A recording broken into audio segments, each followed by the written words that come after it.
Oh my God. No. Watch out. Look out.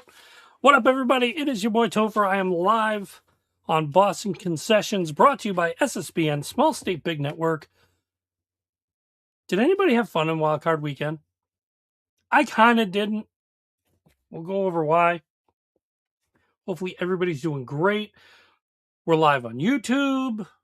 We got our intro. God, I love that intro. It's so nice. Music is so good. We're also live on TikTok. Yeah. Made the steps and everything. Downtrodden part that I don't like about the TikTok live, gonna be brutally honest, I can't get it set up with OBS and I can't get it set up with StreamYard where everything will basically port in. Don't have to worry about two screens because I'm basically going to be looking down to look at everybody on TikTok. Hi guys, how are you? I'm going to try to move you over just a smidge. But then I also have to look up because I'm paying attention to everybody on YouTube and it kind of really sucks. Plus also we're on X because why the hell not? Right? Right. Right? Right. Definitely turn that down. All right. So, chat room's open. Everything else is functioning. Everything else is live, good, ready to go. Just a pop quiz news piece that I'm going to drop on a dime right here. It's not sports, it's sports related, but it's not football related, but it's still Boston related. That's in the title. So, as everything goes, I will state it flat out. Alex Bregman has signed with Chicago Cubs. Did you think I was going to say the Red Sox? No.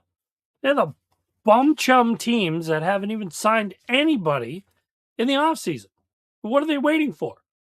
You can't wait for Christmas. Christmas is past. You can't wait for New Year's to give you a Merry New Year because New Year's is gone. You know how I know? Because we had Joe Murray here and Joe Murray's gone. Okay? Everything else is gone. Nobody's here. Nobody cares. It's a disappointing part when you actually have a guy and you lose him by like $10 million in a year.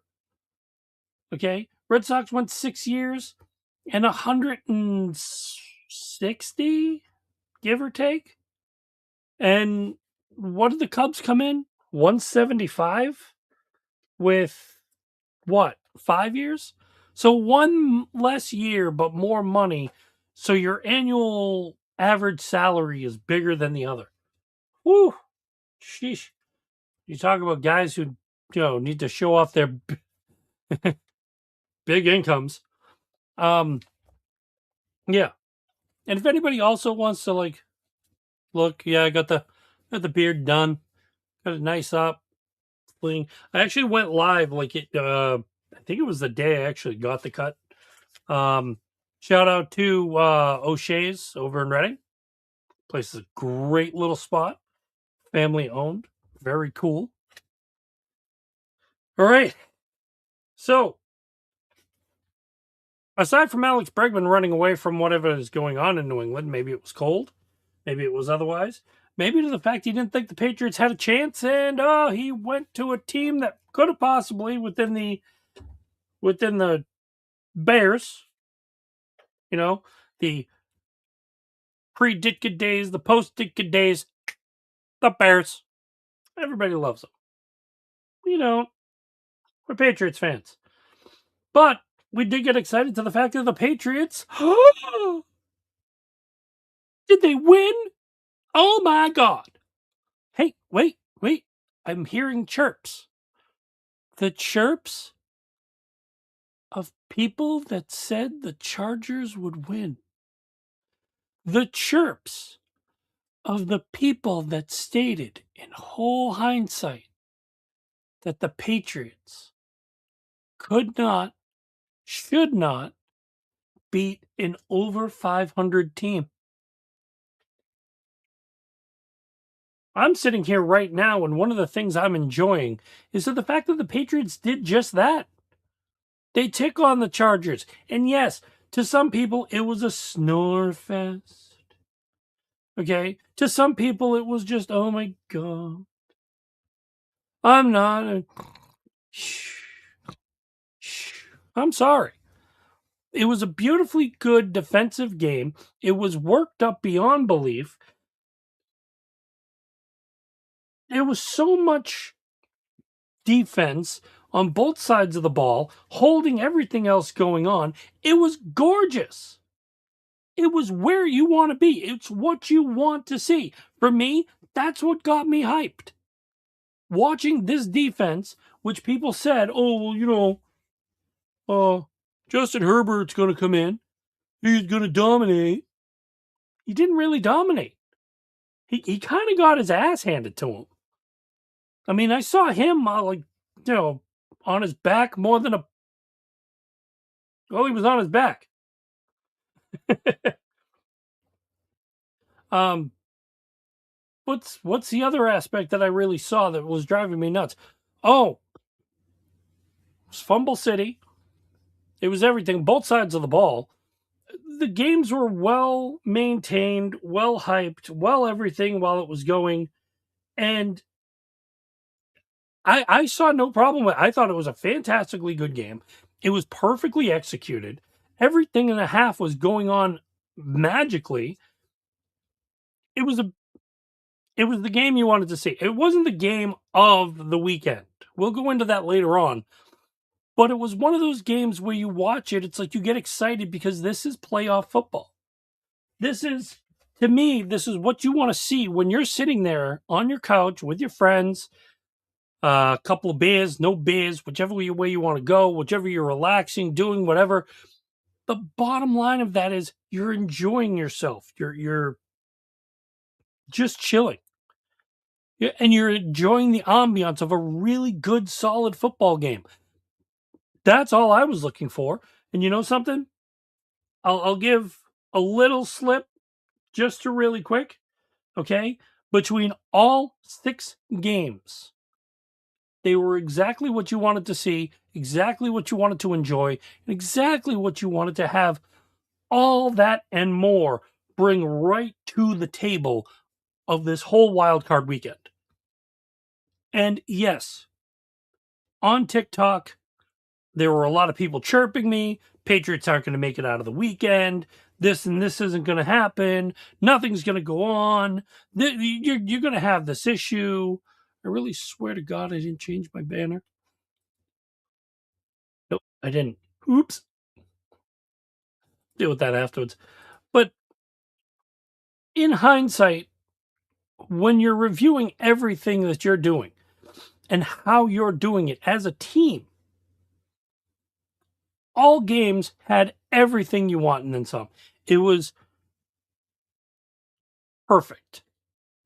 You'd almost sit there and state, um, you know, it's been an absolute perfect game. It's been an absolute perfect thing. Um, and on multiple ways. What's the biggest thing? You had out of every game, you had 12 lead changes in the fourth quarter. Okay, so that means between the 6 games that were played, I want to say it was mainly 3 of the games. Jacksonville, Buffalo, because there were a lot of lead changes that way. Let's see, the Rams had a couple there. The 49ers and the Eagles, they were going back and forth, so that was changing. Buffalo, Jacksonville was going back and forth. Like that was monumental. All fourth quarter, all changes, all everything you're looking at. 4 comeback wins within the final 3 minutes. Final 3 minutes was a complete and utter swap. And it was shocking me. But then also, what do you get? You get 4 comeback wins, 4 game winners, 4 comeback wins. You're not on your seat, you're off your seat. So, between everything that's happening, it's insane. And it is insanity. But I told everybody previous podcasts, it may not have been on TikTok Live, we're coming down to the fact of like monitoring live. It's live. I want to say Facebook. It's not Facebook. It's football postseason at its damnedest because everybody is going to be different within their rituals, how they're going to handle it, what they're going to do, how they're going to go. Even coming down to the game tonight between Pittsburgh and Houston, there was nothing going on when I turned that game on. It was, I think, 3-0 or 3-3, and the games themselves were just there was nothing to hand it to. There was nothing that was going on. So to me, it's really morally impressive to the fact that like you see all this and you go with it. To me, it was kind of like what playoff hockey is throughout most of my life. Playoff football needed to be this exciting because as I'm doing things in the house, I would kind of stop and like to where like I'm normally listening to the game and everything's going through my ears.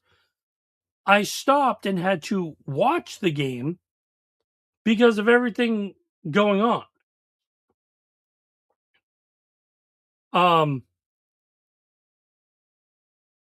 so everything in it was fantastic. Patriots game, there weren't the lead changes in that game. There wasn't a game winner in that game of like 4-game, like, 4-game winners. It was nothing to that. But also there wasn't a comeback win in that game either. Okay. The Patriots basically stomped, robot, went through. There were a couple rough patches, but you know something? Again, playoff football, what you expect, what you're going to get, and what you're going to carry. To me, it was by far everything that you want to deal with and more. So, on my side of the spectrum, when I'm watching that game, did I probably almost pass out on the ground because Drake May got a ball tipped up and like intercepted? God, yes. Here's an argument I have with somebody. Do you blame Drake May for that? He's got on spot where he wants to go, where his wide receiver is, everything else that continually goes to the option, to where he's looking, what he's looking at, and what he wants to do. And then a hand comes up and just blocks it, changes course, changes momentum, knocks it up side. Linemen not holding their guy, holding their ground, allowing everything to like get into where they are, allowing that hand to get up, blocking everything, blocking. It to me it sucks. Okay, so you got to switch gears. Did Drake May just lay down? Because it's, oh man, first 5 minutes we suck. We took no. He took the interception, went and sat down, figured everything out, and then worked his magic. He was the running quarterback. He was the guy who needed to be on the move. He had more rushing yards. I'm not looking up the stat yet. I might have looked at it earlier.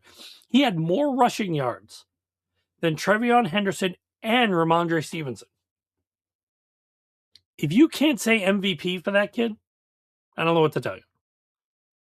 Okay? The difference to it is the Rams had to fight, and Matt Stafford looked immensely horrible. And when I talk about this really quickly, because I know a lot of people are going to say, oh, Matthew Stafford deserves it. He's got this. If you've got a loaded team like the LA Rams, I'll make this very, very easy. If you got a loaded team like the Rams and you walk into Carolina and you almost lose, not once, but twice, and it's a seesaw battle back and forth,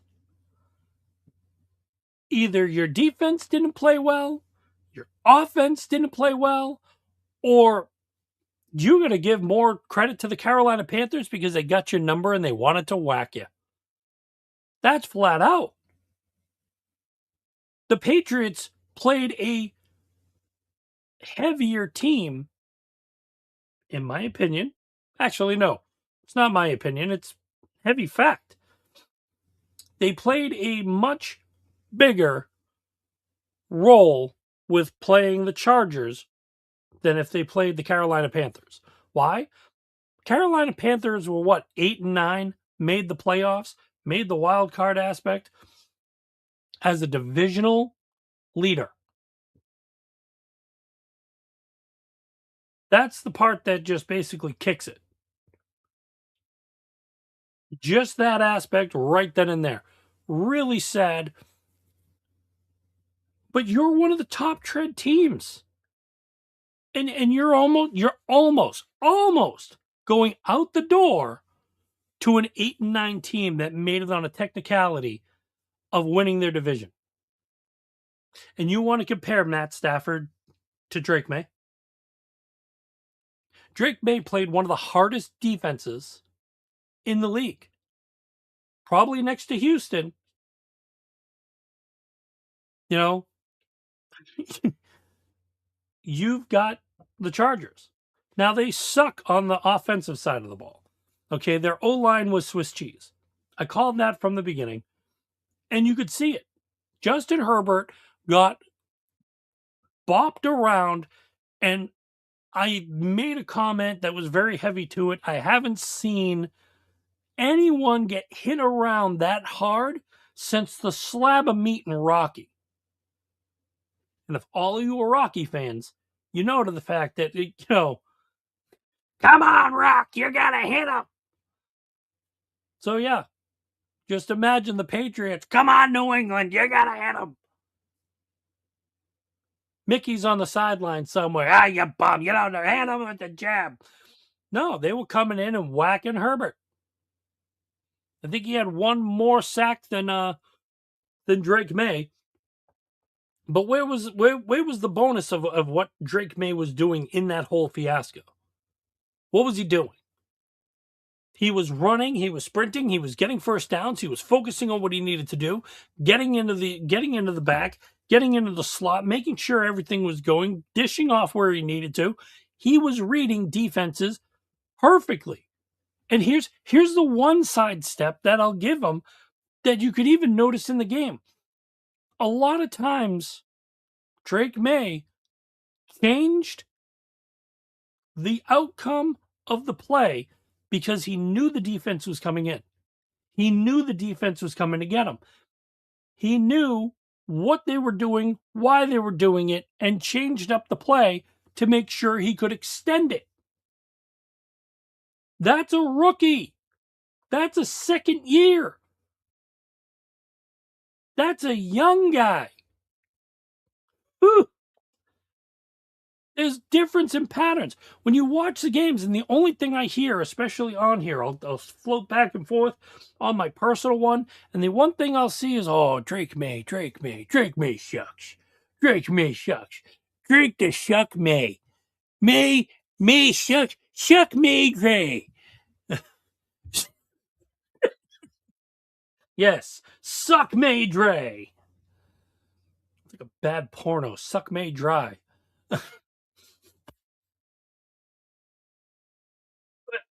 What's the outcome of it? What you're looking at.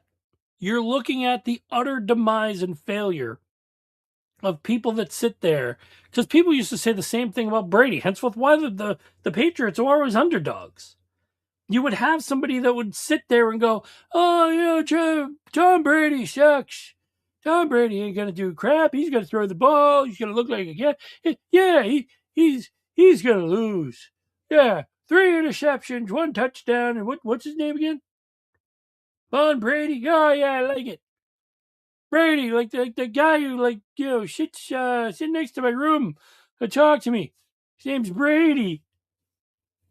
What are we talking about? Because that's how old the argument is. Okay? I have to act like an old man because that's how old the argument is. But it doesn't say anything about me because, yes, I know. See the grays? See them? Okay? I know those that are like listening on Spotify, you're not going to see the grays, but go on YouTube, you'll see the grays. Go on TikTok, you'll see the grays. But what's the point of seeing it and knowing about it and hearing it? Here's the point. Every single time somebody would say, "Oh, the Patriots are going to lose." Well, why? Well, they don't have the team. They don't have everything. Listen, when you have a team that has heart and they want to win, they want to go into everything. They want to make sure what they're doing is what they're doing and why. You have to look at that in a whole aspect. And that's what you're putting together. Okay? Drake May isn't just winning games as Drake May. It's not like Drake May goes out there, throws for 347 yards, 4 touchdowns, 1 interception, and looks like the king of the North. It's not how it goes. Drake May goes out, sometimes has a mid game. It's okay. He's year 2. Sometimes he has an explosive game. That's great. Sometimes he has a dud game. That's again okay. But look at the value of what you're seeing in Drake May. He is not one to sit there and just go, yeah, I threw a touchdown. That's all I had to do. No, he's going to look at the guys that held the ground for him. He's going to look at the running backs that ran around with him. He's going to look at the guys that got open for him to pass to. He's going to look at his defense that actually showed strength in numbers and did everything they needed to do in order to hold him down. Behold the power of cheese. It's the point of what he's doing, what he's showing, how he's showing it. There's beautiful aspects that I go into in every which way, shape, or form. And when I look at games like this, did he fumble? Yes. Did one of his blockers slip up to where he got pummeled? Yep. Did he fall back on the ball? Oh, yeah. Hey, did he fumble earlier? Yep. Did he let go of the ball? Yeah. Everybody's going to fumble, you know? And yes, when you're pull back your arm, you fumble, you're putting the ball up, you're fumbling that way, it's going to happen. It sucks, but it's going to happen. But what do you do after? I've always looked at it. You could throw an interception. But when you come back out on the field, whether your defense makes the 4 and out, or the 3 and out, I should say, when your defense makes the 3 and out, or they stop the ball as everything's going, or they just get the ball back to you, interception, fumble, otherwise, anything like that. What do you do then? If you come out and throw another interception, you go 4 and out like really quickly, and you don't move the ball at all, I have a little bit of a worry. Drake May using his feet to get everywhere he needed to be shows what he wanted, shows what he was doing, shows the strength in what he was balancing off with. And that's what led the game. Hey, the pass option right now is not working. We have to run. And the run game, Ramondre Stevenson was going right in there. But the beauty part also was Drake May's going back to throw. And I swear to God, it was like you could play the whole thing of Drake May looking at his line parting, and all you hear is Tom Petty, into the great wide open. Yeah, I suck singing. But there he goes. Into the great wide open. It's a beautiful piece. KB, too many fumbles. Yeah, I can understand it. But there's sometimes some guys will have fumbles. Sometimes it's your offensive line. Sometimes it's like, you're not seeing the guy because you see him go behind you. You think that the fact that your guy's got a hold of him, and things happen. It does suck. But where's the strength in what you're showing? Where's the strength in where you're being that category? You had to switch up a little bit on your run game, but you didn't leave the passing game. You just you basically chose your path. You want to drop back. You've got a guy open. You've got another guy open. Can you hit him? Yes. Boom. Done. You drop back to pass. You got another guy. He's not open. You got this guy not open. But you've got the wide open. And Drake would run. It was beautiful. It was executed. It was right. It was where you needed to go and how you needed to go into it. Now, don't get me wrong. 1 touchdown, 1 interception, okay. Little tight. Little to the aspect of you got to be worried about something right there. Okay? 2 fumbles. 1 was lost. 1 was recovered. Against a defense like this, I want to see that. Oh, we've got Dan over here in the TikTok chat. Niners will beat Seattle. I like that. Rams will beat the Bears. Ooh. Pats will beat the Texans.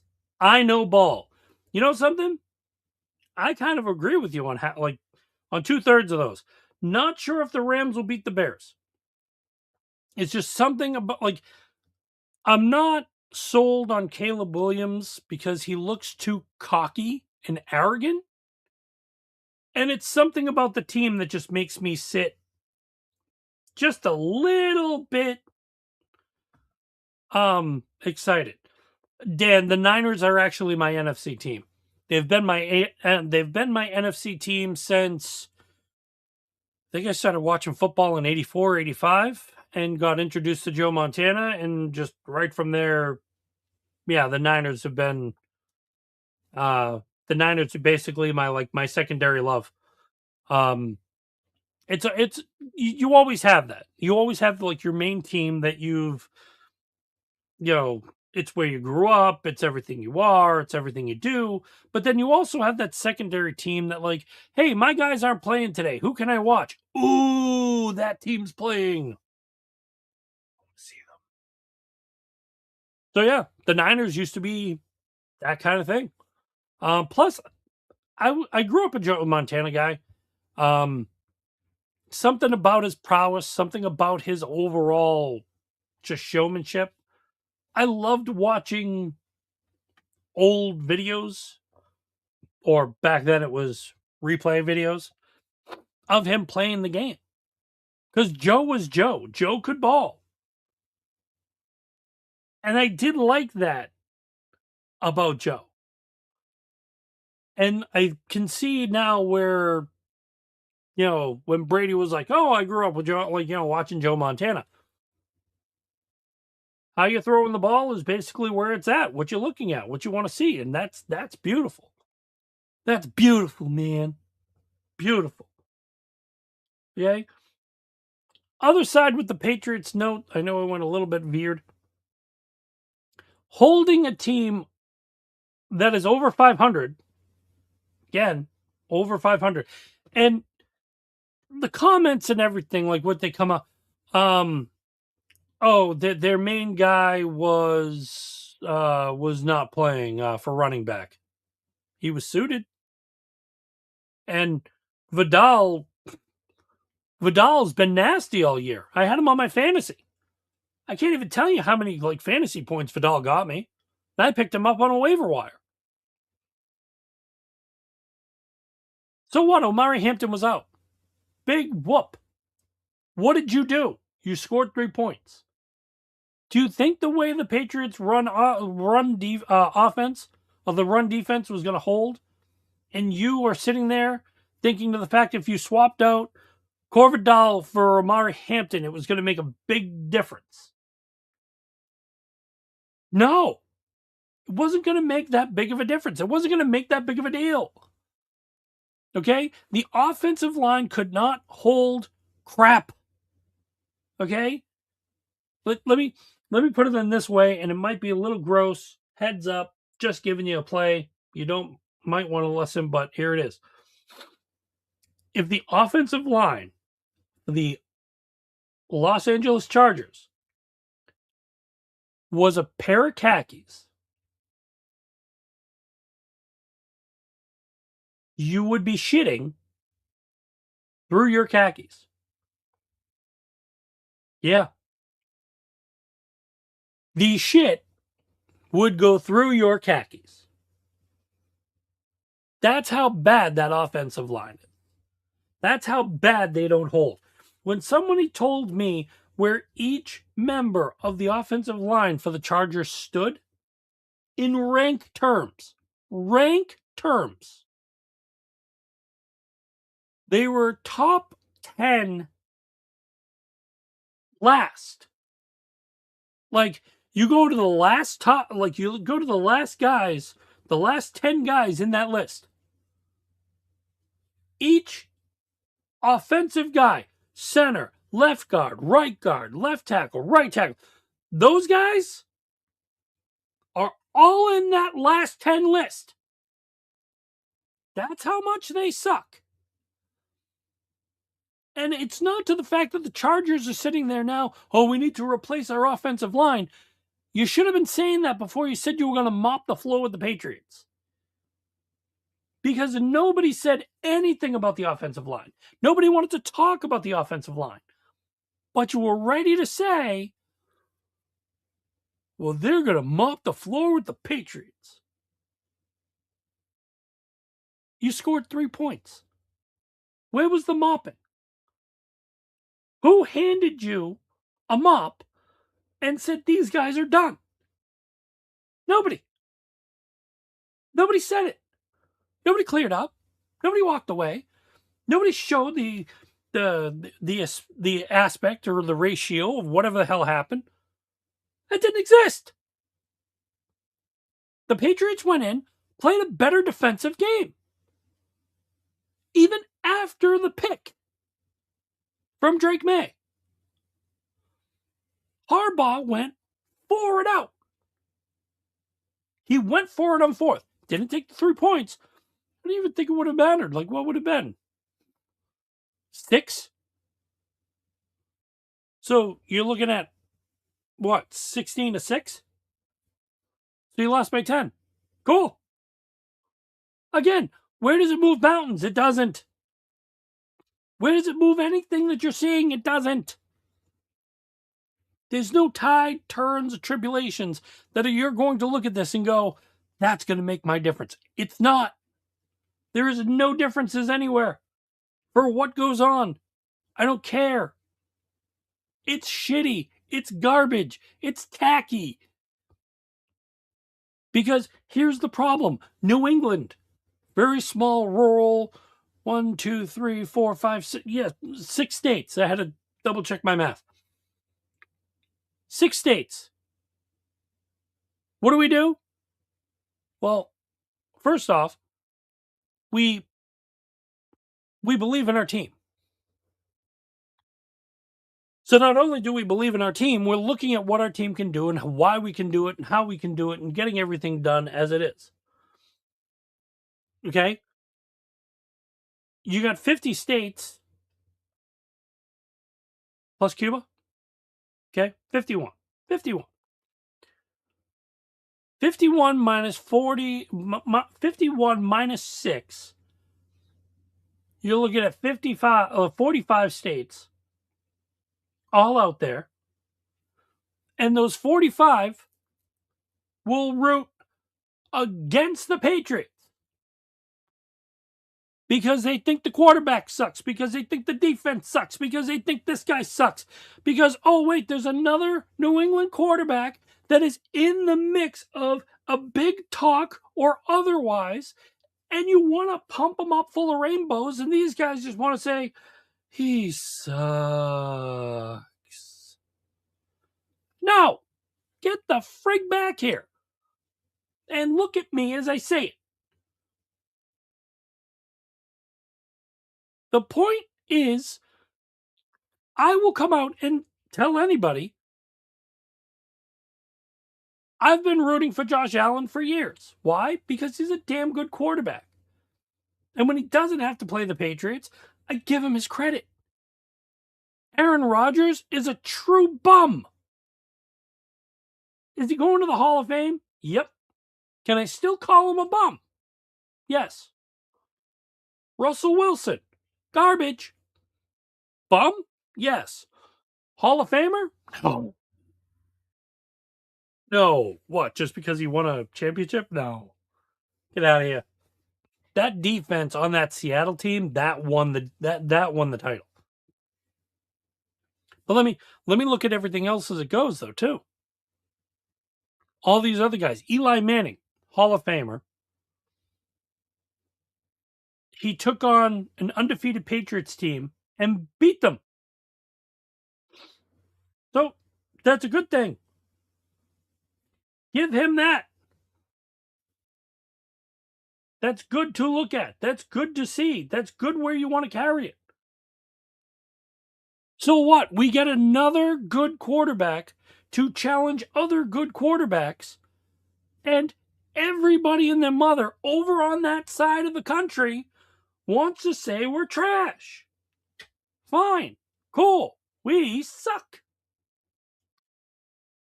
We suck just as bad as what I did in my fantasy, or not in my fantasy, but on my picks this weekend, because I sucked it up like a buttercup. Okay? I sucked. You ready? You want to hear what I did this weekend? Paper. I went 2-4. 2-4. Okay? If I look at this, I actually had the Panthers with the upset. Why did I have the Panthers with the upset? Because I had a feeling, and it almost came true. If you think about it, it almost, very smidge, minuscule, very wee, almost came true. Goes back to 4 game winners in 3 minutes and 4 comeback wins in the final 3 minutes as well. The Rams came down the field and scored. The Panthers failed themselves. Look back weeks ago. Everybody was there for the Rams. Where were the Panthers? Oh, yeah, the Panthers beat them. So was I thinking lightning was going to happen again? Yes. Did I take the chance? Sure. Everybody knows to the fact that the Rams are probably going to win. I still had that feeling, that gut. And you know something? I was close. So on that note, I'll take the loss, but I'll take it as it wasn't a horseshoe, because a horseshoe only counts in, well, it wasn't too close because it counts in horseshoes and hand grenades. Hopefully you guys know what I was trying to say.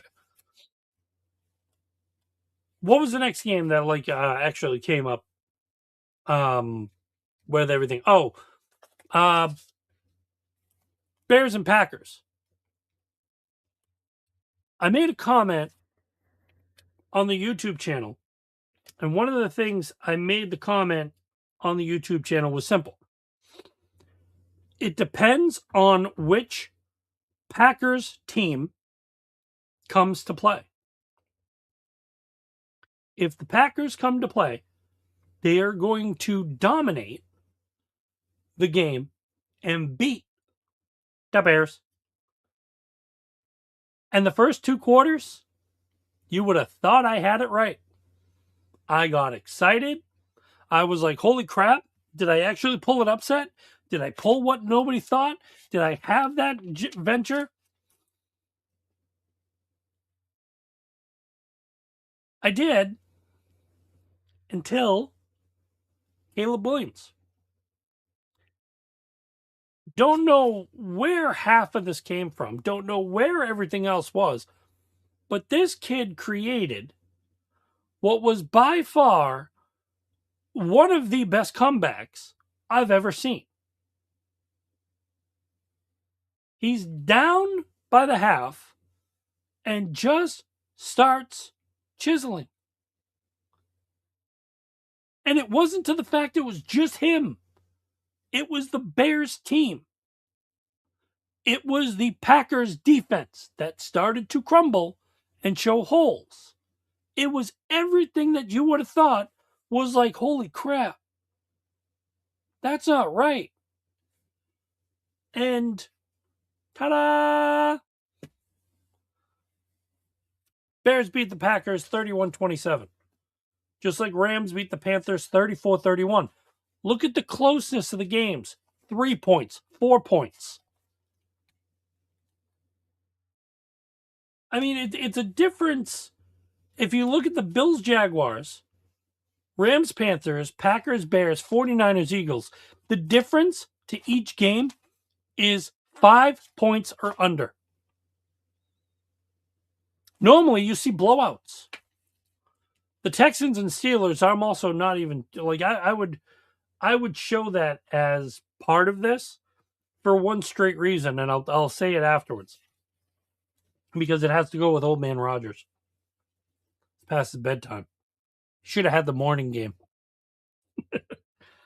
It's when he wakes up, has his eggs and coffee and toast, and gets himself good to go, makes that good stretch, and it's like, Old Man Rogers, you ready? Yeah, just gotta put the Bengay on and, make sure the joints are good and I gotta oil that up. Yep, let's go. No, but like, first quarter made sense. Second quarter made like little sense. Third quarter, fourth quarter, that man was asleep. Okay? That man was purebred asleep. You wanna know how I was asleep? He kept on getting hit. He didn't know where he was. He looked confused. I almost wanted to write in and be like, hey, can somebody check in for concussion protocol, please? Because I have a feeling he's toast. He's burnt. That man tripped over his own man's foot, and he's looking for a foul or a flag to say, hey, what happened to me? I fell off. No, you tripped over your own guy's foot. You suck. You're old. He's younger than me, and I'm calling him old. Ooh. Now that he talked about that game, yeah, looking at it, it was 3-0 in the first quarter. It was 7-3 in the second. No score in the third. 23 straight unanswered points, including a 309-pound mother that went down the field after a fumble and scored. Thank you, John Madden, for making the comment. I love it when a fat guy scores because it's true.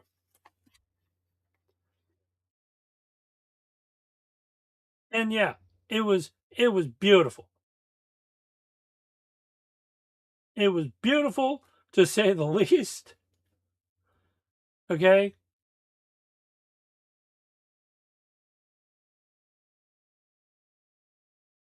Yeah, Rankins, I think his name was, basically huffed and puffed and ran down that field to score. Beautiful. Beautiful thing. Absolutely beautiful. So yeah, the game was close. The game was monumental. The reason why, like, I sometimes also hate these games is because somebody's going to tell you, oh my God, it was a blowout. Really? Where? Oh, did you see the score? It was 30-6. You didn't watch the game, did you? Yeah, I did. You did. Where was it a blowout? I just told you it was 30-6. What was the score in the second quarter? Why do you want to know that? What was the score in the second? Uh, 15-3. It was 7-3. You idiot.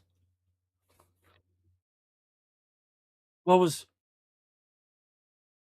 Oh, I'm sorry. It was 7-6. 7-6. Whoops. Sorry. Back up. Reverse it. 7-6. Who scored in the third quarter? Well, the Texans. No, they didn't. So again, it wasn't a blowout. Hate to break it to you. It was not a blowout. A blowout is when you score 15 on, like, if you did exactly what the Packers did to the Bears. Okay? Was 7-3 at the end of the first. It was 21-3 by quarter number 2. It was then 21-6 by the end of the third. And the Bears popped 25 freaking points to Green Bay's 6. Do you know how horrible that is? Rodgers' lowest point game ever. Yes, El Torres. That's beautiful. That's beautiful. Thank you. Yes. Yes. Lowest ever point game. He looked like he was asleep. I think the game started at 8 o'clock. Game started at 8 o'clock. That man is taking whatever 15 pills that his doctor gives him for joints, cramps, aches, pains, and otherwise. And that man is out like a light, falling asleep to old like episodes of Dawson's Creek, because that man is asleep by 9:15. And what? You had him on the field. You expect him to win a playoff game when that man is asleep by his standards? No. No. CJ Stroud gave us 1,000 chances to score. Dude, CJ Stroud even got popped. Wake him up. You try waking him up. I can't wake up. Listen, Aaron Rodgers, there's a reason why I call him Old Man Rodgers. It was the same thing when I called Phillip Rivers Old Man Rivers. Okay? Everybody's trying to be Tom Brady and is 45 years of age. And, yeah. Well, Jesse, CJ's mistakes, you're taking a warm climate team and putting them in the cold. That is a possibility he could, and I know I'm saying it because I'm from Boston, but I'm actually reversing and being I'm giving an honest take here. There is a chance of the fact that CJ will almost do similar mistakes, if not something different, because it's not warm here. We are not playing in a dome. We don't have heaters. We're not there. It is going to be 15 degrees. He had brain freeze. Yes. He couldn't grip the ball. There was too much, it was too heavy. Yes. How many times did it hike the ball and he went past him? And it's like, what just happened? Did I have butterfingers? Did Bart Simpson come over and slather up his hands and be like, yeah, the ball's just going to go right by him? What was it, 2 or 3 times? If that was brain freeze, someone check him for a concussion, because that man was not at center. He was not at center at all. 4 times. Yes. Yes. And that's my point. How horrible is that? I'm going to Chris Collinsworth you all right for a second. Here's the guy who's getting under center who should take the hike and throw the ball properly. But he takes the hike and the ball goes that way. Ever notice how Chris Collinsworth doesn't talk a lot about CJ Stroud? A, he probably doesn't call the game. B, he's not Patrick Mahomes.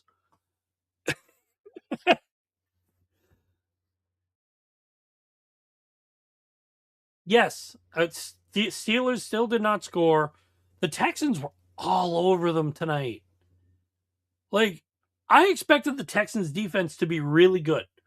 Put up a damn good game, get in there, do so much as what I expected.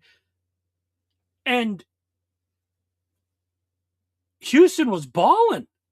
They weren't balling on the offensive side of the field, but they were heavily balling on the opposite side. They were one of the games I lost too. When you look at it, Texans Steelers, I did pick the Steelers. He hasn't had the answers in like a while. We just leave him be. Texans Steelers, I did have the Steelers because I wanted that week 3 matchup where everybody was like, oh, well, one of the losses Drake May had was against the Steelers. I kind of wanted the Patriots to do what Houston did tonight to the Steelers, just because I wanted that little bit more gusto and everything for it. So I was kind of rooting in that manner. It didn't happen. It's okay. I understand. I lost the Rams and Panthers. I lost the Packers Bears, so that's 3. I think by the time Saturday was over, my picks were 0-3. And I'm like, I am just going to suck this whole damn thing.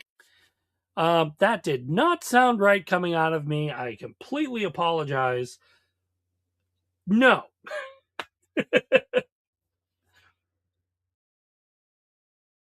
But I did make, I think that's what that is. El Tortoise, that is what she said. I did make up for it though. Because I was 0-3. Wait, where was I 0-3? Okay, it was the Bills, Jaguars, Rams, Panthers, Packers, Bears. No. Was it the... I'm trying to think like which games I'm getting confused. I think I need a nap. You know, I'm having I'm having Aaron Rodgers syndrome. So the Bills, Jaguars, Chargers, Patriots, 49ers, Eagles. Okay, so it was Rams, Panthers, Packers, Bears. So I was 0-2. I became 0-3 when the Bills beat the Jaguars. Because, yes, I will say it. And no, I did not pick the Jaguars to win because I am a Patriots fan. I was not going against the Bills. It was one of those simple intuitions that, like, again, you have that moment where you think a team is going to be solid in there, doing everything right. And the Jaguars were dynamite coming down the stretch. They picked up Jacoby Myers. The offense was booming. The defense was popping. Everything with what the Jaguars were doing were right. But the part of my brain that wasn't functioning is to the fact that the Jaguars were the Jaguars. And they were playing, Josh. And it sucks. Do you think the Texans will take the Patriots? Honest thoughts. El Torres, if you're going to be here in like a couple minutes, I am going to break that game down because I do have the time frames and everything with everything. I know that sounded a little silly. Stop. Rewind just a little bit. They did announce the time and everything for the games in the next week, and I am going to go through my Texans Patriots thoughts in a little. Well, I'll actually just go through it now, and I'll give you guys the rundown.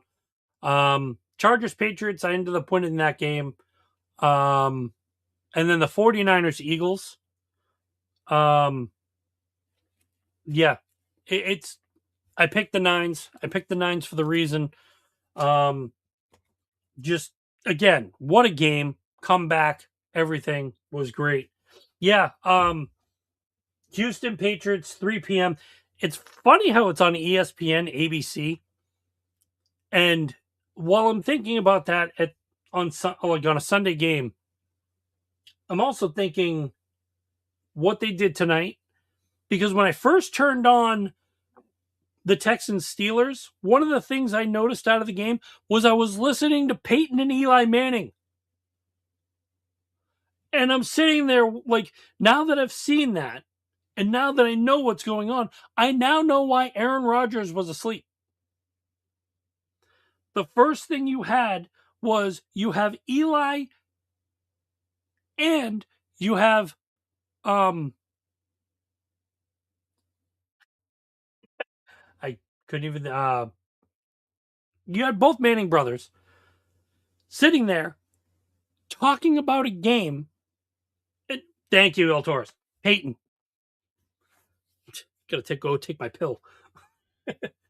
But you had both of them talking, and I'm like, okay, Eli's a little bit interesting. Peyton sounds like he's just that old 65-year-old guy that says, come here, son. I'm going to tell you a story about 1914. But there's no rockets then. I'm like, that's okay. We had roller cars. No kid wants to sit through that. I don't want any kid to sit through that.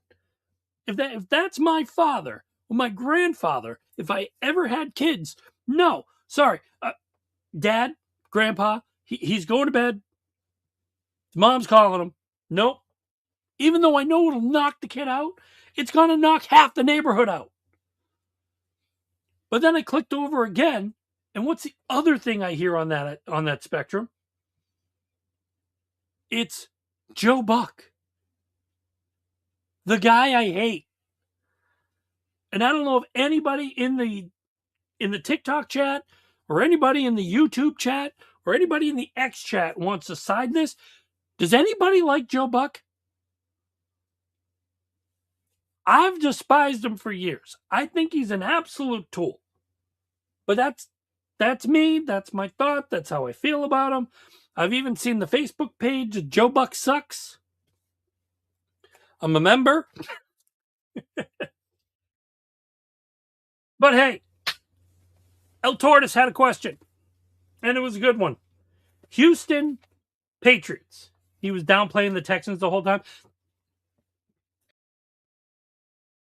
El Torres, you know what that means? When he's downplaying a team, it means that he has the aspect and the talk that he wants the other team to win. So he was, the way him and Aikman were talking about old man Rodgers, they wanted him to win. They wanted him to take the game. Bastards like went on my side, and it's my house. Didn't raise no fool. All right. So now I also have to like actually answer El Torres' question. And I am going to be honest, because the one thing is like, so anybody who comes on to here, whether you're coming, giggity, whether you're coming on to TikTok and watching me here on TikTok Live when I do my shows now, or you're actually joining us at Boston Concessions on YouTube. It's much prettier on YouTube. I'm trying to get the same thing over here on TikTok. One of the days it'll work. But the really, really cool aspects is like, I'm honest, I'm upfront, and even if one of my teams loses, I'm at least going to be a gentleman about it. Yeah, I might bitch for the fact that A, B, and C might happen, but I'm at least going to be fair. I mean, I had how many people tooting and hollering that were Buffalo Bills fans getting right on my case. Oh, yeah, well, you know, Patriots aren't making it past the first round. Patriots ain't making it past the first round. Where's my tea? Where's my tea? Because I want to be Kermit. Patriots are past the first round, bitches. But then again, so is Buffalo. And yes, I didn't root against Buffalo because I really thought Jacksonville had a chance. Okay, so pads away. El Torres, your question, and I'm going to look at TikTok, YouTube, just kind of sit there and look at the top of my head. Do I think the Patriots have a very, very strong chance of winning? Yes. And the reason why is because when you look right now at the Texans, Defensively, they look absolutely fantastic. Offensively, they're kind of broken in a lot of ways. H-Town up. Yeah, Jenny, H-Town up. You also have to take into the consideration of how Nico Collins is going to be. I also have to flip the coin, and you have to see how Christian Gonzalez is going to be also, because they're checking him for concussion protocol. So he might not even be in the game coming into this game, and that's going to be a huge loss for the Patriots.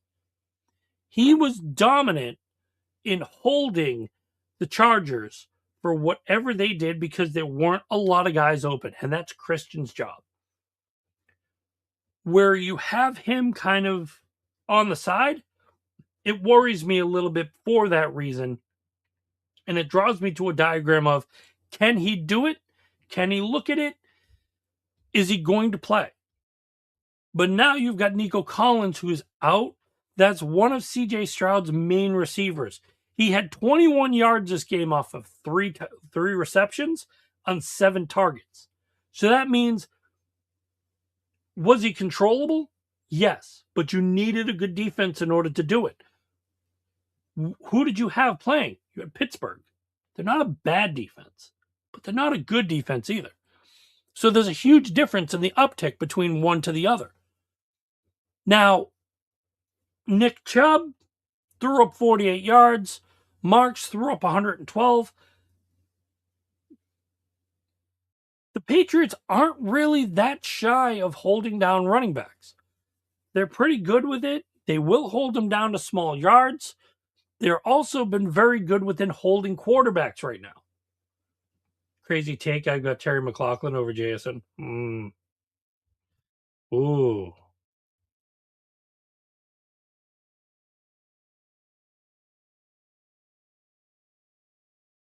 Oh, wait. Hold on. Whoop.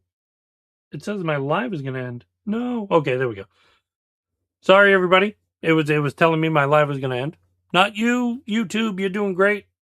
TikTok was saying it was going to end, and that wasn't happening. All in all, defensively, the Patriots have found ways to dominate really good teams that have good defenses. Whether it's Drake May on the run, Drake May on the pass, wide receivers that find separation, which wasn't anywhere last year, the year before that, or the year before that. Separation was rarely found in wide receivers that were on the Patriots. And now it's being found immensely, but also Drake May knows where to put the ball. Beautiful. It's on point. The one thing you have to look at is with Houston, if they play like they played tonight, that is not the Patriots. The Patriots are not, old man Rodgers. You don't have to worry about like a 15-yard bomb, and that's as far as he's going. No, Drake May is going to throw a 40, 50, 60-yard bomb. He's got speedy receivers. He's got that uptick that will help you throw the ball, get the ball downfield. He's also got one of the highest completion percentages in the league for the year. What does that do? That radiates somewhere. That shows who he is. And that is Drake May. That's how he's going to play. Now, is CJ Stroud a bad quarterback? God, no. CJ Stroud is good when he's on. When he's off, like tonight, if you're a Houston Texan fan, you were probably pissing yourself the first 3 quarters. Because it's like, why can you not get a ball past these guys? Why can you not do it? Why am I watching a ball go that way when it should be going in CJ Stroud's hands? Those worries are going to be question marks. Is this what's going to happen when you play New England? Is the cold going to affect CJ? Is a lot of other things going to affect everybody as it's going? Damn good question.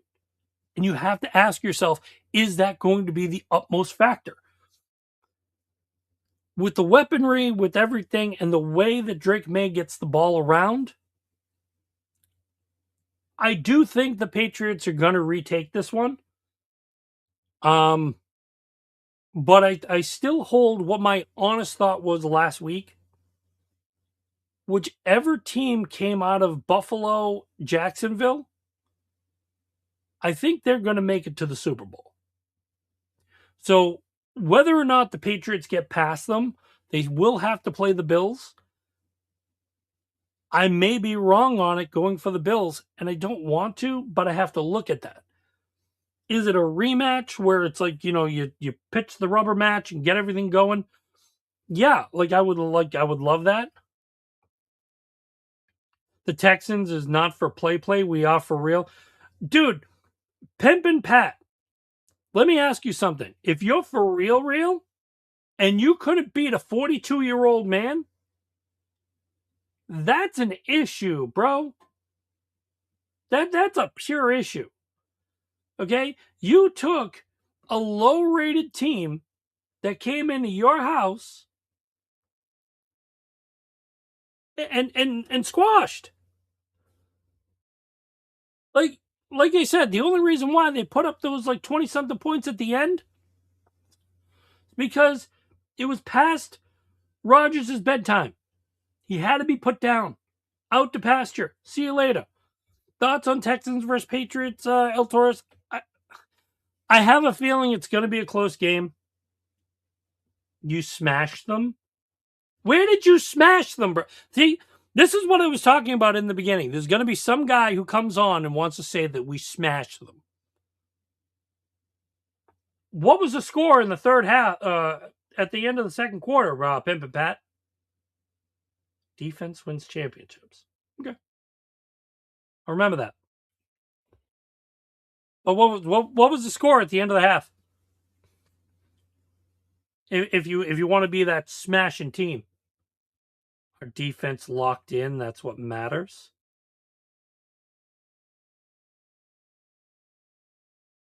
Well, your defense finally showed up all game, but so did the other team because they were shutting you down as well because they shut down Stroud. They made some pretty good pieces, but here's the one thing I'll tell you, Pimp and Pat.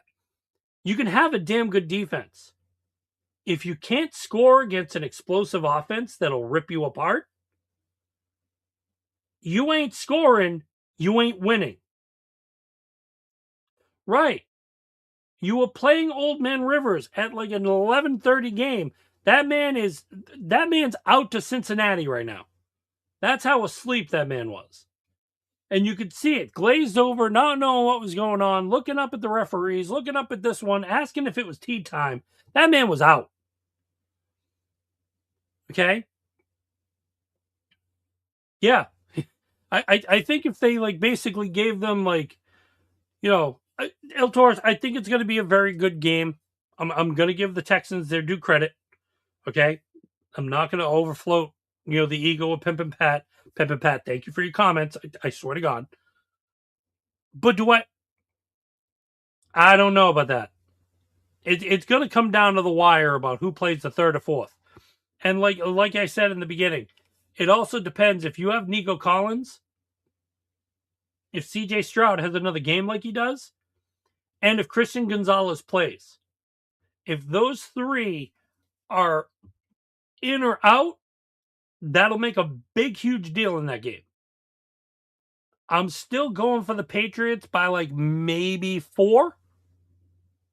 They barely beat the Chargers, right or no? 16-3, bro. How do you barely beat the Chargers 16-3?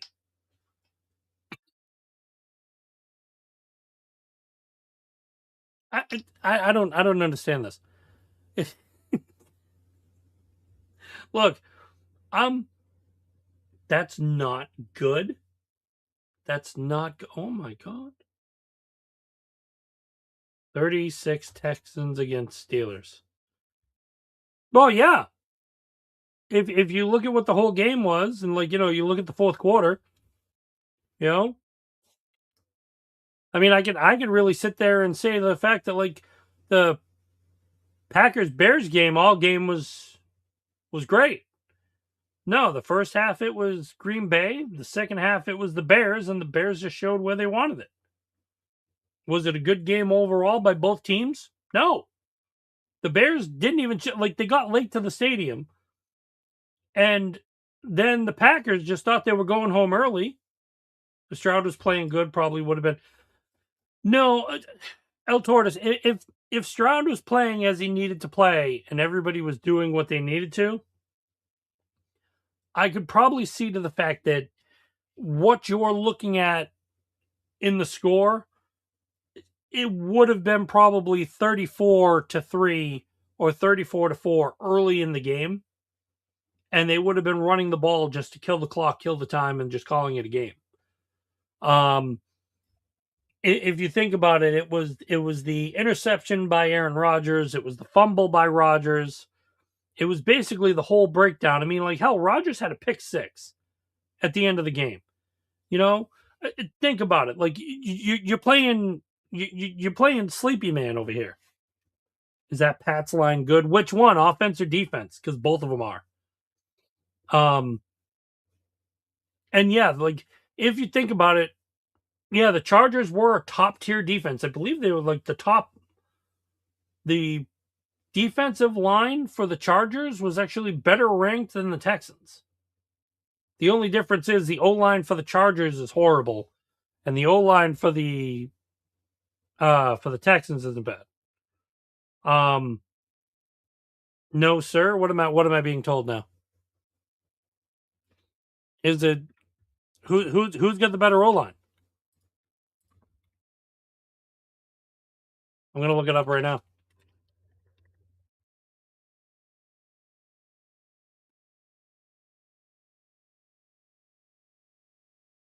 If I can type.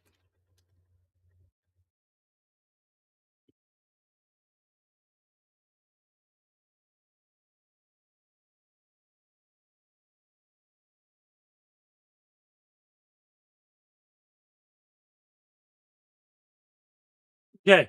Based on regular data of 2025, okay, the Patriots have the better offensive line. And they did overhaul the unit. I should ask this question. Who's better? Patriots offensive line or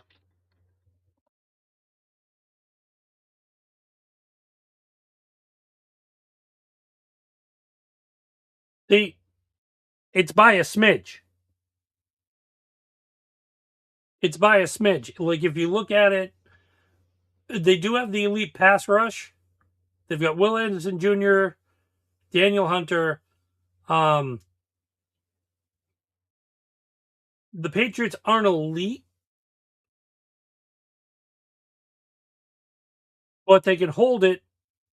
They've got a little bit of the pressure. The only thing the Texans basically have for them is the star power. Other than that, Houston's defense, like here's the benefit of like what I'll say. Houston's defensive front is and will make a significant option into the Patriots offensive line. But you have to look at two different factors. Number one, you have two explosive running backs. You have Trevion Henderson, and you also have Ramondre Stevenson that is basically going to take up a lot of real estate within passing. I mean, within rushing. Secondly, you get in, do not leave holes because Drake May will find them and he will run. He showed it today. I mean, he showed it the other, yesterday. Oh God, Pimp and Pat. I had your running back. I picked him up late in my fantasy. Thank God for him. He won me games. I like him better than Nick Chubb. I think he's got a little bit more durability to the back. And the Patriots can play the run pretty well. And like he's one I'm worried about. Nick Chubb, not so much, But then again, if we really think about it, we did hold Bijan Robinson to like 59 yards. So you got Bijan Robinson like playing that good, and you hold him down. I like that odds. But again, you can go back and forth. He's got this, he's got this, he's got this. The betterment of what's going to basically show is what actually goes on the field. I would love to see where they go on the field. I want to see where they're holding up. Like I said, all signs point to a damn good game. And where I mean damn good game is I'm going to be sitting on the edge of my seat. And if I literally could do a watch party just to say, like, hey, let's watch this game, I would. However, I'm not significant with that technology yet. I'm still trying to get TikTok on my StreamYard so I can do it. It's not and Pippin Pat, thank you, buddy. Also, guys, if you want to, like I said, TikTok live, great. Hopefully I'm going to orchestrate it in. I am also on YouTube live, and I also do my podcast, so this way you can rewatch the episode. You can find me at Boston Concessions on YouTube, and we are at Boston Concessions wherever you actually listen to your podcasts. I try to be as wonderful as possible. I try to be as open as possible with a lot of fun stuff I do. And there is at some point that like the reason why I wanted to put the TikTok stuff on my StreamYard is because I can show video. I could be showing a lot of things, showing you guys graphs and charts. I don't have that right now. I feel like negative Nancy on my creator dashboard right now. But as it is, I mean, looking through the games for next week, Houston Patriots can go either which way. Hi, Sports Bar. I do like the Patriots because of their tenacity. But again, when Houston comes in the first 3 quarters, they're pulling something like that. It gets me scared because you don't know what's going to happen with that ball. You don't know what's going to happen with the control. And that's what sucks. Because if you're trying to come back from the Patriots, unless you're Buffalo and you have that star power, I don't see it happening. You're predicting 27-13 Houston. El Torres, at some point I want to know where you got that breakdown. And I know what a lot of people are going to say. Oh, Drake May is going to throw some picks, going to fumble, going to do this. Drake May is probably already right now, while his wife is cooking treats, he's probably sitting there, studying everything. Well, Buffalo barely made it in both of our games. He does. He there's something about Josh Allen. And again, I'm not trying to sound like Chris Collinsworth where I'm here. Here's a guy. No. None of that crap. But there's just something about him that rolls right and works. They lost against the Texans. They lost against the Patriots, and that was earlier in the year.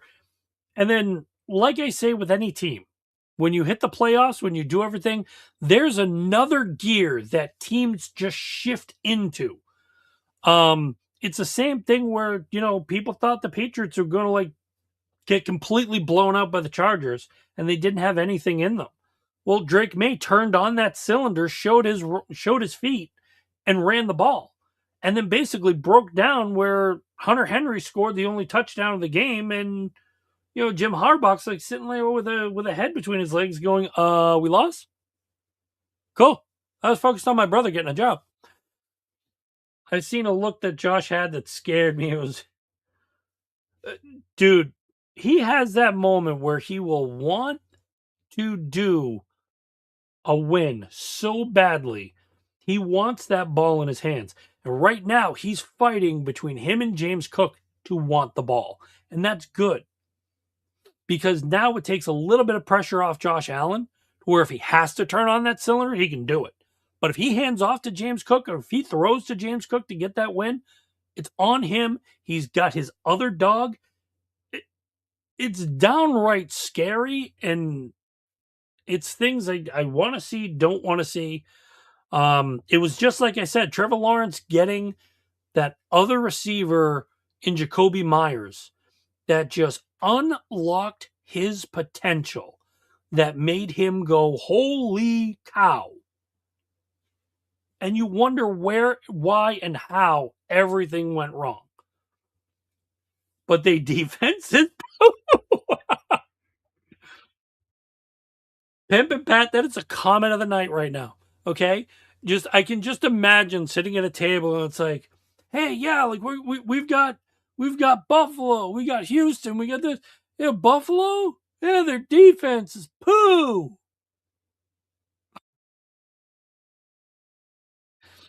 Yes. There are sorts of things where their defense is strict poo. And it shouldn't be. They've had some good games where they do fight back, but other times it's primarily their offense. Their defense just has to shut them down once or twice, and then their offense takes over and it just destroys. For real, say all the right things.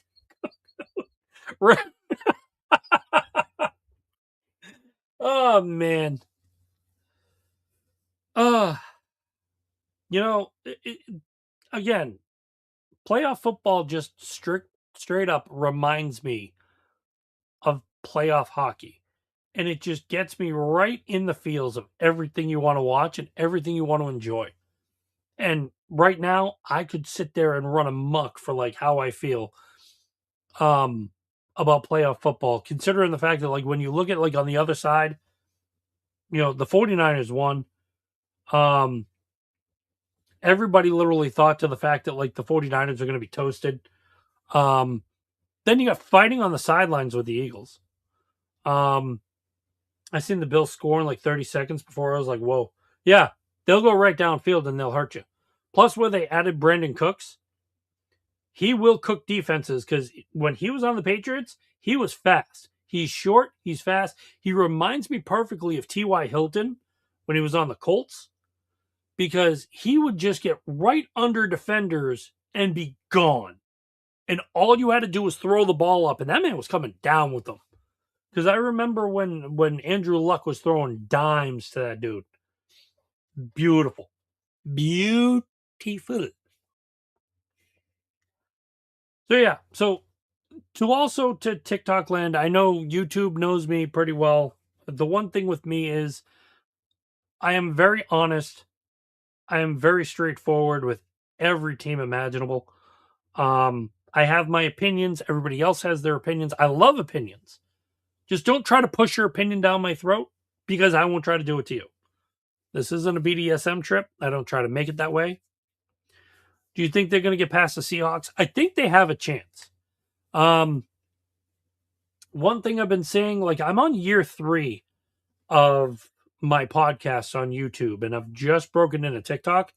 One of the things I have been talking about, especially on the pod for like a lengthy amount of time, is since Sam Darnold has switched and gotten away from the Jets, which of course everybody should get away from the Jets. They're just basically going to ruin your career, and it's not going to be healthy. When you get away from the Jets, there's something about you that unlocks. He had a little bit with the Panthers where it wasn't all right, but then that man went to the Vikings, and it was like it's kind of like Daniel Jones going to the Colts. You got the right coaches, you got the right schemes, you got the right offensive playbook, you got the right talent around you, you have the right means. And everything upon anything is like you just open a wide door to who you are. Like everybody said, oh, Daniel Jones is just going to be trash. That man was picture perfect, straight up. I thought he was going to be runner up for MVP until he went down. Like Daniel Jones coming out and just showing he can really ball makes you wonder what the Giants were doing with him because they unused him like crap. Didn't know the Seahawks were good until they played the Texans. They exposed us, him and number 11.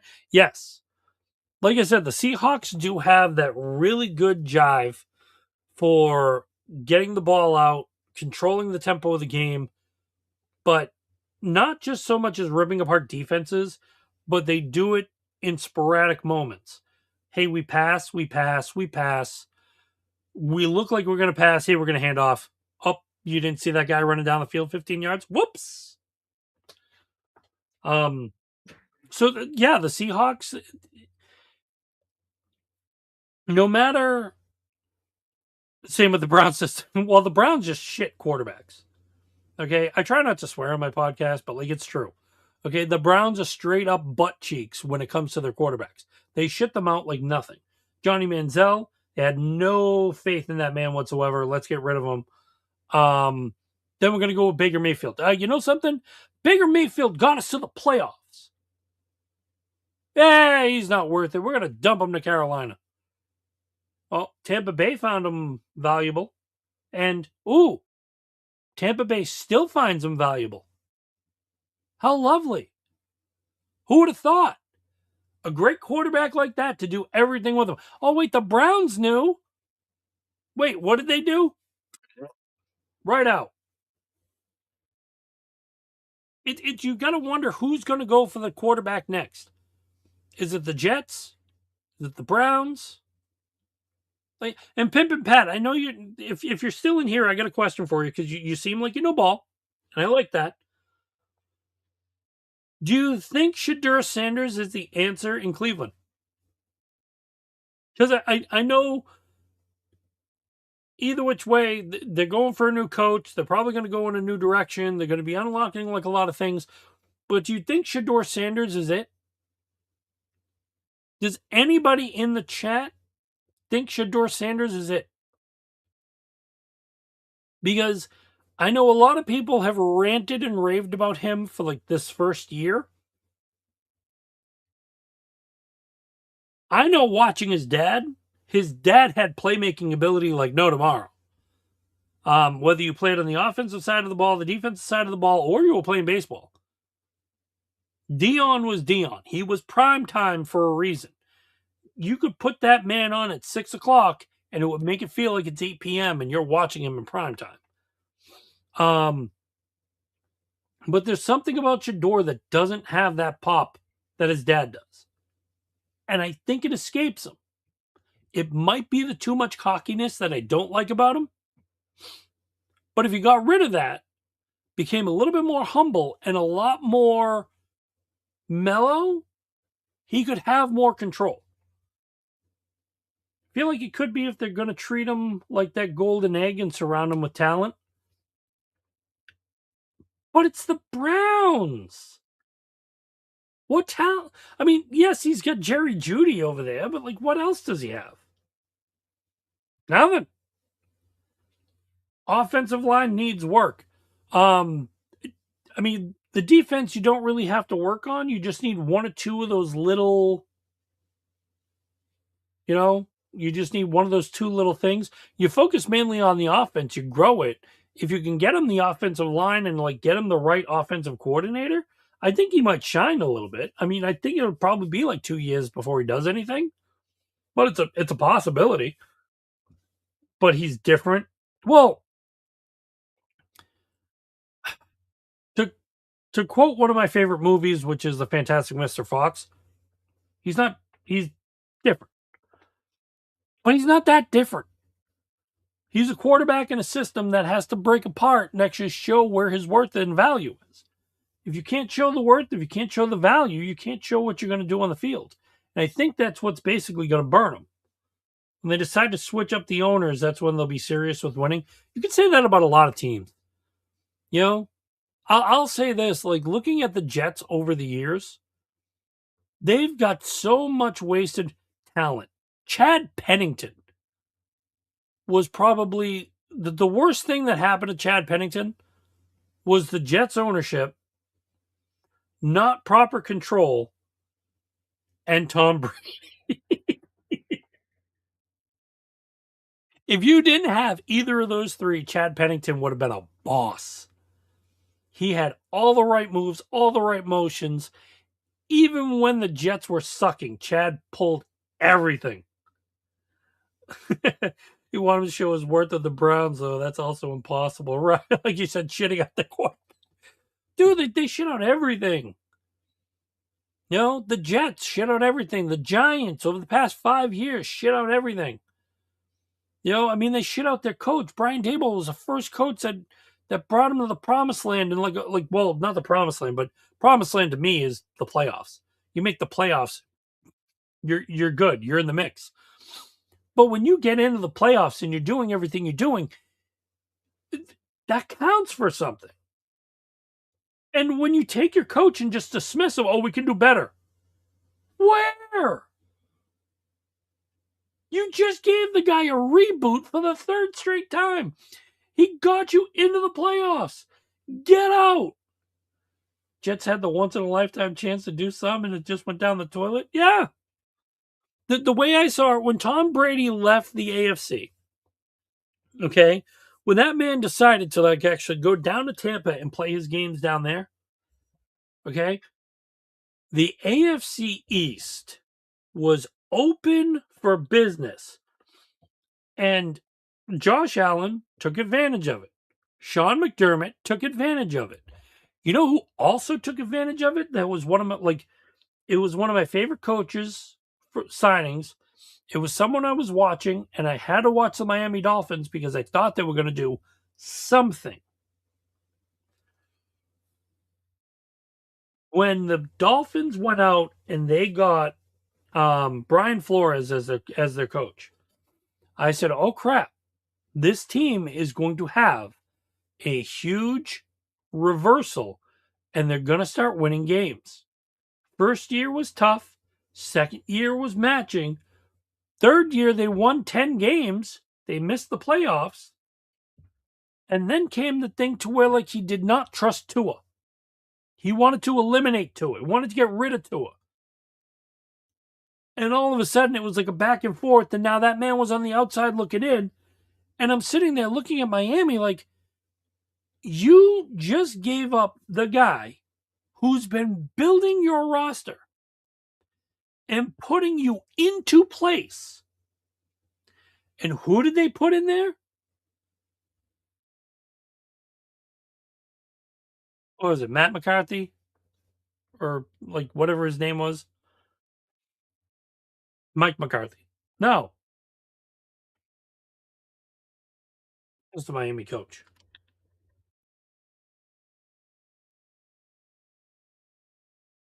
Mike McDaniel. When Mike McDaniel started coaching and he started his little, oh yeah, well, we got to win more games. We got to do this. You basically had the kingdom handed to you, dude. They did fire him. And he thought he was going to be part of the, he thought he was going to be part of the new movement with the new GM. He thought he was going to be part of the GM signing, the everything that they were basically going on. And man, sucked. Let's put it this way. Brian Flores got that team up here. They got it to a 9.5, where the team was hot. If you put the team in place that they got, it would have been even more hot. Would have probably gave the Bills a run for their money. You change the right quarterback. You get the right, you get that right aspect of what you need going. And the Dolphins would be in the playoffs. Mike McDaniels took that, kind of wiped his ass with it, said it was his, and basically destroyed it. Where you didn't just start going to the playoffs, you started going out the door. And you started destroying yourself in every which way possible. And how you keep him as a coach, it's beyond me. Here you have this team. They're talented. They have the right stuff. They have the right motions. What are they missing? They're missing a damn good quarterback. Tua Tagovailoa is probably a concussion protocol waiting to happen. And if he goes down again, what do you do for a quarterback? You don't know. You know who your backup was? Zach Wilson, Mr. Interception himself, Mr. Jets did me wrong, kicked Sam Darnold to the curb, drafted me because my mom was hot. And now to the fact that I'm out of the Jets organization, they picked me up as a side piece, but then they put me as a third string to put this other kid in there. And now they're saying like they don't even have faith in that kid either. Where, where do you hold the balance? There is none. And, you know, there's something somewhere. I could probably take these comments I make and make them into fairy tales. Because fairy tales of the NFL is where you have all the makings of what something is really good to go forward into the league. And you don't. It's like we said, you take a giant crap with what you have and you take it for granted. And when you do that, you don't know which way you're going because you get rid of the pieces that you want and you don't look like a champion. You look like a schmo.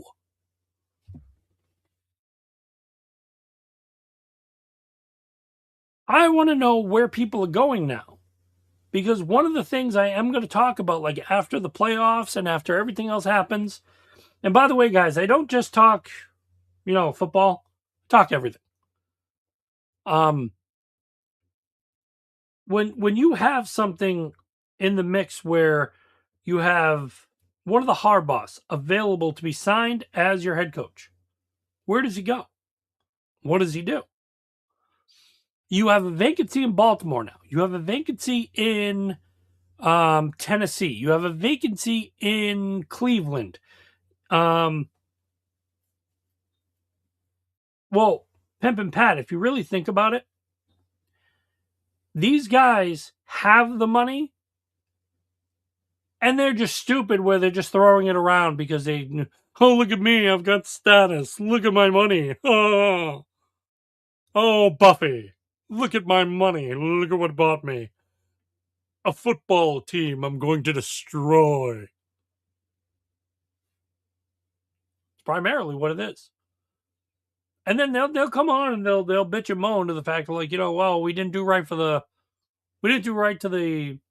to our fans. We didn't do right to this. We didn't do right to that.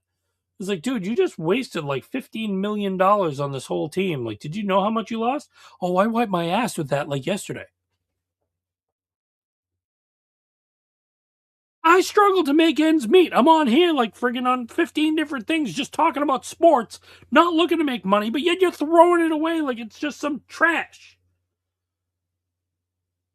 I wish I could wipe my ass with $100 bills. My ass would be green. If I had $100 to waste, I would wipe my ass with it. You know why? Just to walk somewhere in and state, hey, I wiped my ass with $100 bill. Was it great? No.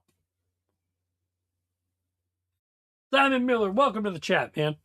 Welcome to the chat. How do I feel about the Patriots playing the Texans? Well, I wouldn't wipe my ass with $100 bill on them, I'll tell you that much. We did talk about that. It was good. One of the things I can absolutely say, it's going to be a damn good game. It's going to be a heavy matchup. It does favor the Texans a smidge, but the explosive difference that I see in the Patriots is why I would probably pick them. I don't think it's going to be like an absolute blowout game. I wonder who is or was the greatest owner in the NFL. You know something? It's something we can ask AI chat, because why not? Who is what was your question? The greatest owner?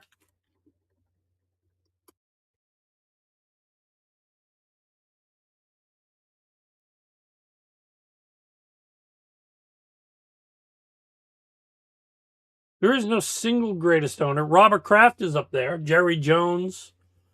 The Hunt family, who owns the Chiefs. Um, the Green Bay Packers are also interesting because the Green Bay Packers actually own, like, the people own their team. So the owners, like, they have the guys that control everything, but yo, everybody, like, when you move to Green Bay, I guess you have your own thing. It's great. Um, Rob Walton, who owned the Broncos, again had money, but I mean, like, if you look at people like Jerry Jones and Pip and Pat, Pip and Pat, to your take on this, like Robert Kraft. If you don't know the story of Kraft, that man owned the parking lots and the parking garages around the stadium. He bought the Patriots for a song and decided to work it like he did, like the parking lots. You put some money into it, you put everything else into it, and what happens? You have a thriving, challenging, beautiful dynasty that went 20 plus years, 6 Super Bowls, and you could sit here and talk about the Patriots like, till you're blue in the face. It's a great moment.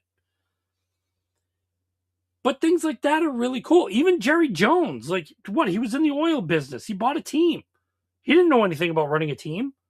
So what did he do? Like, he did this, he did this. He was getting, like, thrown around left and right because, like, oh, like, you did this, you did this. It's stupid. But look at him now. Rich man. Both of those men, I think they're in their 80s, 90s, decrepit years. Like, they have to hire a woman to go to bed with them. I don't know. Oh wait, Kraft did that. Never mind. We're going past that. The passion that these old guys basically have in their build is immense. And for them, it's not just about money. It's about how you care for your team. It's how you grow your team. So yeah, when you look at someone like the New York Jets, actually, I'll switch and flip for a moment because in Boston, you can tell a story like that where you have the owner of the Red Sox, John Henry, buys the Red Sox, starts putting money into it, starts putting money in the stadium, 100-year-old stadium, something that you want to make sure people are coming down to, getting pictures with, enjoying everything to the value of what it is. And you turn it around, and one of the things you do is when you put the money into it, you're now growing the team, you're growing the brand. And this group that bought the team with him turned this into, we're going to put money into players, we're going to put money into production, we're going to put money into this. We want fans in the seats. We don't care if it's a crappy game, we want sellout crowds. 700 straight sellouts they had. I have a ball that even has it right there. It's like sellout number 700. I think there's an 800 there somewhere too. But the Red Sox were a growing commodity. If you had a player, they had the money, they went out and got them. Luxury tax, who the hell cares? We're buying them. We're doing it. We want the win. We want the passion. We want everything for Boston. Let's get them in here. Let's get the team rolling. Do what we can with this franchise because it's going to be a monumental franchise. Can you say that now? No. Like I said at the top part of the show, they passed on Alex Bregman over a matter of $10 million. They're penny pushing now. It's so ridiculous how roles reversed. You were so passionate about this team. And that's why I get into Robert Kraft a little bit, because he's still got that passion. He doesn't show it as much, because he can't jump for joy like he used to. He might need a walker. But he doesn't have that, he doesn't have that kind of oomph. Not like what that guy just did. I don't even know how I can eliminate that. That's lovely. Um, Cowboys can't handle the fact that Jerry Jones got everybody saying they are. Yeah. Um, there's something about the Cowboys that doesn't sit right. Like if I'm Jerry Jones, I'm pissed off to the fact that like I can do really good in the regular season, but then somewhere along the lines, Dak Prescott, Tony Romo, everybody would do great during the regular season. But then you can't get those people past the playoffs. Like, if I'm rooting for it, it's like, okay, playoffs or busts. Let's go. Get in there. Get to the Super Bowl. Get everything valuable. Do you think Dak is a really good quarterback for that? Do you think Dak Prescott should go down as like one of the greatest, quarterbacks? Do you think Tony Romo is one of the greatest quarterbacks? I know he's got a love-hate relationship with, his play calling um during the games. I, for one, actually like Tony Romo because he breaks it down before the play happens, and it's like, dude, how did you know that was going to happen? And to me, it's a great explanation. I love it. I dig it. But there's still something also about Tony Romo that just there's that little scratch on the back of your neck that just goes, really, dude?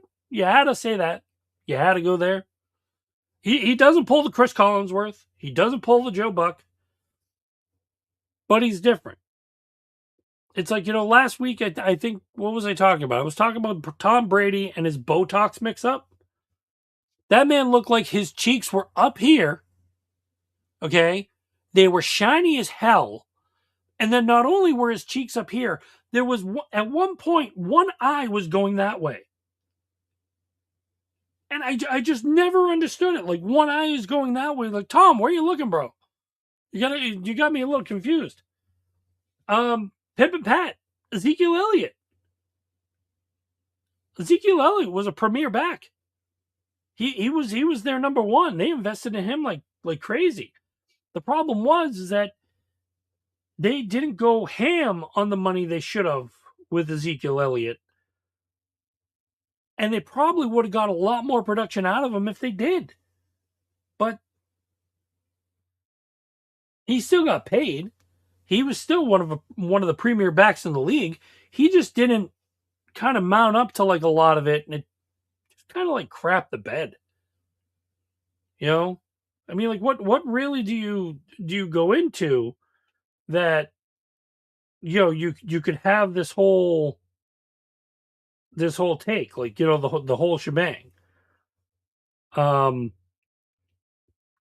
that's just like my like basic breakdown within it and how I look at certain things. So ah man, a lot of ranting, a lot of raving when they knew he wasn't there. They should have. I mean, I would have, if it was me, I would have kept Zeke for a 1-year deal. Not like, because I mean, he went to the Patriots and he was actually pretty okay with the Patriots. I mean, he could have been better, but I think if he stayed with Dallas, because I know they like what they had Tony Pollard. Tony Pollard's all right, but I feel if they went into the draft and got someone like a lot better, you know, there would be monumental changes that would make a huge difference. And that I think that's where you have to look at it. That's where you have to draw the line with, hey, this is where you need to go, what you need to do, and how you need to break it down. And that's going to be that's going to be a big thing when you crack that.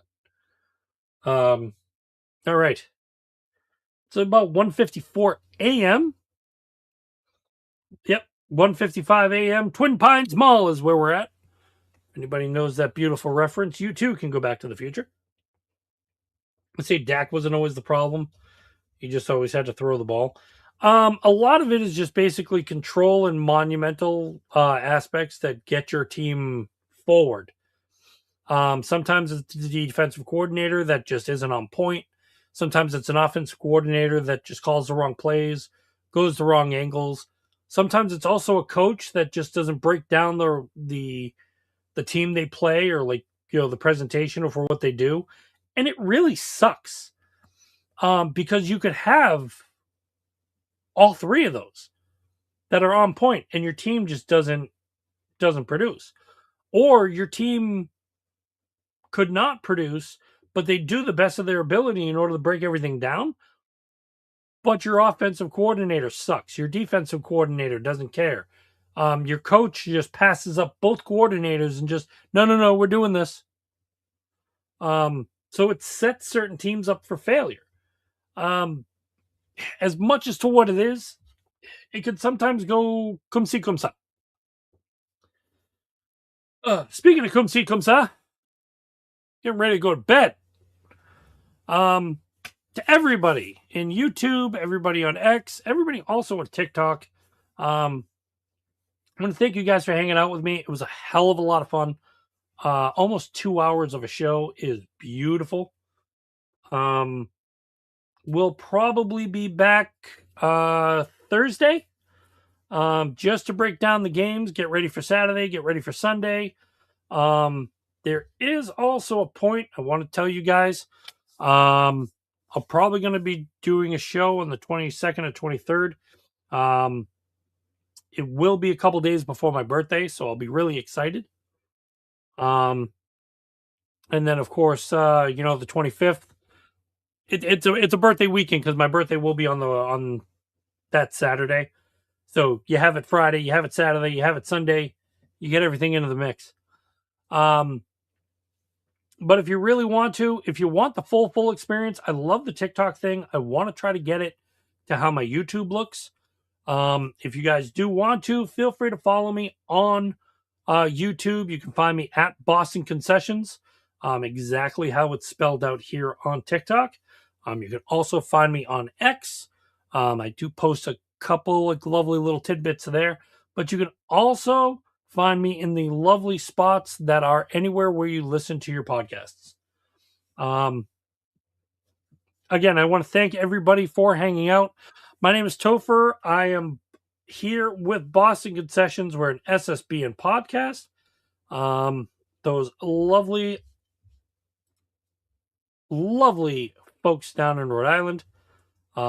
They are the absolute best. They do what they can. And that's basically where we're at. So I'm going to check out for the night. Hopefully